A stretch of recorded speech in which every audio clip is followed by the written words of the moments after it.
दूर कहीं अंटार्कटिका की बर्फानी सरजमीन में एक तजस्सुस से भरपूर छोटा पांडा पेको हाल ही में आया था। पेको मुनफरिद था, इसका काला और सफ़ेद फर बर्फ के ना खत्म होने वाले मैदान में नुमाया था। इसका दिल बहुत बड़ा था और इसे दोस्त बनाना बहुत पसंद था, लेकिन अंदर से वो अपने पुराने बांस के जंगल की गर्मी को याद करता था। एक दिन पेको एक बड़े बर्फानी पहाड़ के किनारे जा पहुंचा, जहां बड़े जानवर इकट्ठे होते थे, वॉलरस, सील्स और लंबे इंपीरियल पेंगुइन्स। वो बातें करते और जोर जोर से हंसते थे।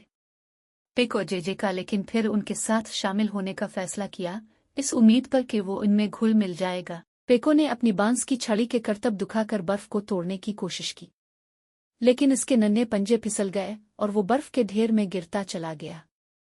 बड़े जानवर कहकहे मारने लगे।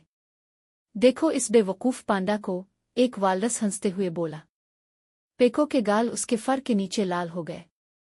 इसने मुस्कुराने की कोशिश की, लेकिन उनकी हंसी ने इसके दिल को चीर दिया।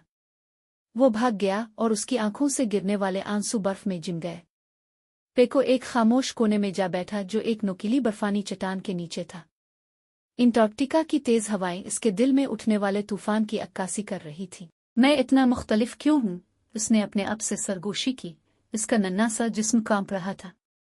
इसका दुख बर्फ पर तन्हाई के नकूश छोड़ गया। इसी लम्हे एक नर्म आवाज आई, पेको। ये लोमा थी, एक नौजवान पेंगुइन जो इसके पीछे आई थी। इसने मेहरबान नजरों से पेको की तरफ देखा। हमने तुम्हें तकलीफ पहुंचाने का इरादा नहीं किया था। तुम में हिम्मत है कि तुमने हमसे मिलने की कोशिश की।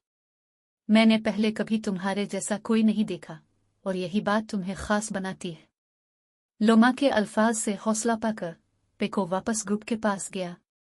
इस बार इसने उन्हें मुतासिर करने की कोशिश नहीं की। इसके बजाय इसने अपने बांस के जंगल की कहानियां सुनाईं और उनको एक ऐसी दुनिया के बारे में बताया जो उन्होंने कभी नहीं देखी थी। बड़े जानवर तवज्जो से सुनते रहे और अपनी पिछली हंसी पर माजरत की, ये समझते हुए कि पेको के पास उन्हें देने के लिए कितना कुछ था। इस दिन के बाद पेको अंटार्कटिका की बरादरी का एक अहम हिस्सा बन गया।